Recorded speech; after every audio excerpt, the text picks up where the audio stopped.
السلام علیکم ورحمۃ اللہ وبرکاتہ۔ الحمد للہ رب العالمین والعاقبۃ للمتقین والصلاة والسلام علی سید المرسلین وعلی آلہ وصحبہ ومن تبعہم بإحسان الی یوم الدین۔ اما بعد فاعوذ باللہ من الشیطان الرجیم، بسم اللہ الرحمن الرحیم۔ رب اشرح لی صدری ویسر لی امری واحلل عقدۃ من لسانی یفقہوا قولی۔ اللهم انفعنا بما علمتنا وعلمنا ما ينفعنا وزدنا علما، آمین یا رب العالمین۔ ہم سب کی کتنی بڑی خوش قسمتی ہے کہ اللہ تعالیٰ نے ہمیں یہ عشرہ رمضان نصیب فرمایا۔ یہ ایسا وقت ہے جو قسمت والوں کو مل سکتا، اور جو اس وقت جاگ رہے ہیں اور یہ شوق رکھتے ہیں کہ وہ عبادت کریں اور اپنے اللہ کو راضی کریں، بہت نفع کا سودا انہوں نے کر لیا۔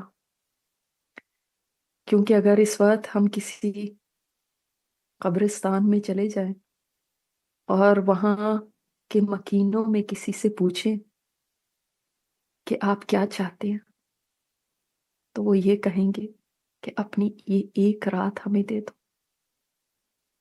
اور ہم سے جو چاہو لے لو۔ ہم وہ خوش قسمت لوگ ہیں جن کو اللہ تعالیٰ نے یہاں تک پہنچا دیا۔ اب آگے کرنے کا کام ہمارا ہے۔ جن کو اللہ تعالیٰ نے چانس دے دیا ہے کہ وہ اپنی بخشش کروا لیں، جن کو اللہ تعالیٰ نے موقع دے دیا ہے کہ وہ جہنم سے آزادی پا لیں، جن کو اللہ تعالیٰ نے ایک دفعہ زندگی میں پھر اس جگہ پہ کھڑا کر دیا ہے کہ وہ اپنی جنت کما لیں، یہ کتنی بڑی خوش قسمتی ہے۔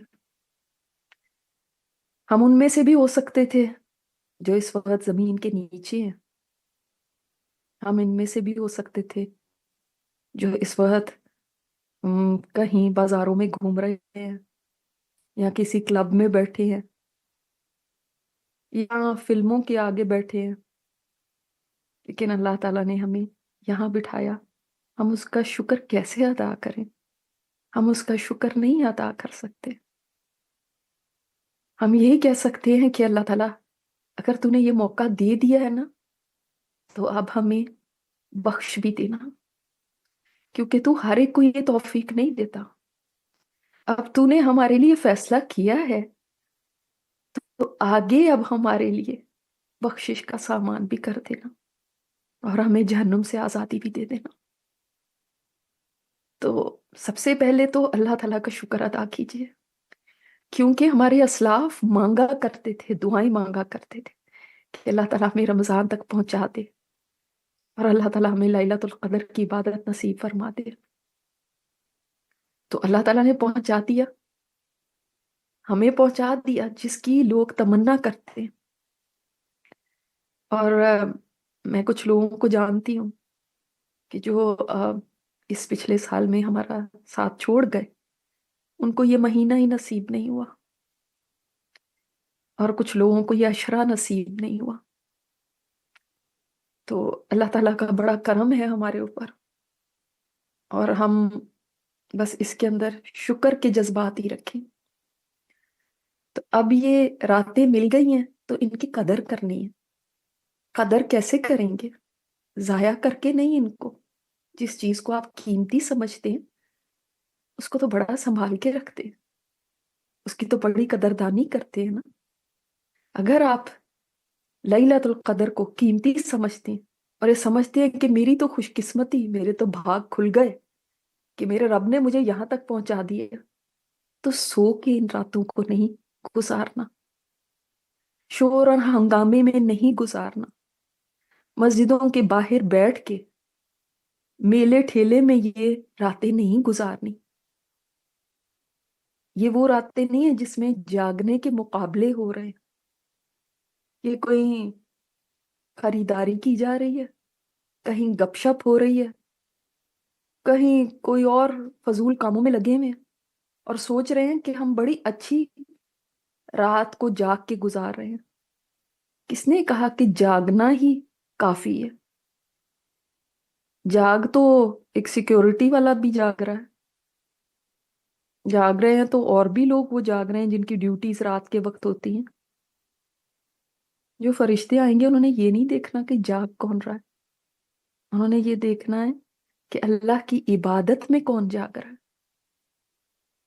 لہٰذا یہ راتیں اس لیے ہیں کہ ہم ان میں قیام کریں، قرآن کریم کی تلاوت کریں، تسبیحات کریں، دعائیں کریں، نوافل کی کثرت کریں، کہ ایک ایک نفل فرض کے برابر کاؤنٹ ہو رہا ہے، اور فرض تو 70 فرضوں کے برابر۔ یہ دن جلدی گزر جائیں گے، یہ نہ ہو کہ ہم ہاتھ ملتے رہ جائیں، یہ نہ ہو کہ دوبارہ پھر کبھی نہ ملے۔ ان کی قدر کیجیے، ہمیں تو بہت بڑا خزانہ مل گیا، ہم تو اس قابل بھی نہ تھے کہ اللہ تعالیٰ نے ہمیں یہاں پہ جگا کے بٹھایا ہوا۔ آج ایک واقعہ میں پڑھ رہی تھی جس نے مجھے بہت ایموشنل کر دیا، فضیل بن ایاس کا۔ میں سوچوں کہ کیسے کیسے لوگ گزرے ہیں، ہم تو اپنی چھوٹی چھوٹی باتوں کو، چھوٹی چھوٹی چیزوں کو اتنا بڑا سمجھ لیتے ہیں کہ ہم نے تو کارنامے کر دیے، لیکن کچھ ایسے لوگ بھی گزرے ہیں جو اتنا کچھ کر کے بھی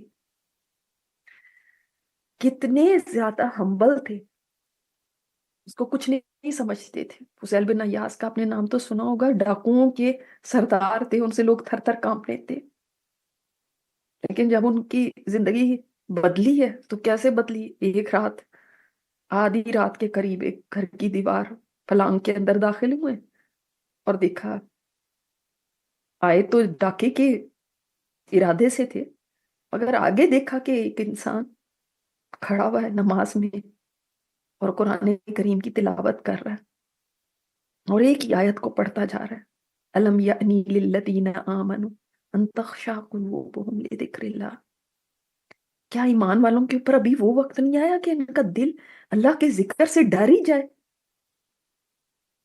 جیسے وہ بندہ پڑھ رہا تھا ان کے جسم کانپنے لگا، اور جسم پہ اللہ تعالیٰ کا خوف ایسا طاری ہوا کہ فرمایا بلا یا رب قد آن، کیوں نہیں میرے رب، وہ وقت آ گیا، ہاں وہ وقت آ گیا۔ بس ایک آیت تھی یہ جس نے دل پر ایسی ہیبت طاری کی کہ یہاں سے نکلے ہیں، وہ تو بھول ہی گیا کہ کیا کرنے آئے تھے، کس ارادے سے آئے تھے۔ یہاں سے نکلے ہیں اور ایک قافلہ راستے میں مل گیا، اندھیرا ہونے کی وجہ سے کوئی پہچان نہیں سکا ہے کہ یہ کون ہے۔ یہ جا کے ان کے ساتھ بیٹھ گئے، ان میں سے ایک آدمی دوسرے سے کہنے لگا ہم اس قریبی بستی میں چلے جائیں تو بہتر ہے، کیونکہ اس راستے میں فضیل ڈاکے ڈالتا ہے۔ جب یہ سنا نا، خوف خدا سے لرزنے لگے کہ لوگ میرے سے اتنا ڈرتے، میری برائی اتنی زیادہ ہو گئی، میں اپنے رب سے نہیں ڈرتا کہ میری وجہ سے اللہ کے بندے کتنی مشکل میں۔ بس اس دن جو توبہ کی ہے، ایسی زندگی پلٹی ہے، انقلاب آ گیا، عبادت میں مشغول رہنے لگے، علم کی تلاش میں نکلے، اور اپنے علاقے سے دور ہجرت کی، قریب کوفہ کا شہر تھا، وہاں گئے، وہاں پہ علم لیا۔ آپ کو پتہ ہے نا، جب اللہ تعالیٰ کسی سے بھلائی کا ارادہ فرماتا ہے تو آپ صلی اللہ علیہ وسلم نے کیا فرمایا کہ اس کو دین کی سمجھ عطا فرماتا ہے۔ تو اللہ تعالیٰ کا بھلائی کا ارادہ تھا ان کے ساتھ۔ اب پھر وہ فضیل بنے کہ علم لیا، جب توبہ کی ہے نا تو سب سے پہلا سٹیپ کیا تھا؟ علم لینا، کیونکہ علم لیتے ہیں تو خشیت آتی ہے، اللہ تعالیٰ کی عظمت دل میں بیٹھتی ہے، اللہ کا ڈر بیٹھتا ہے، اللہ تعالیٰ کی پہچان ہوتی ہے، تبھی انسان بدلتے ہیں۔ جب علم ہی نہ ہو تو کیا ہے، جاہل ہے، بس پھر یہ اسی طرح ہے جیسے آج آپ دیکھ رہے ہیں حالات۔ جب علم ہی نہیں ہے تو رمضان بھی کیا ہے، فیسٹیول ہے، سحریوں کی پارٹیاں ہو رہی ہیں، تاریوں کی پارٹیاں ہو رہی ہیں،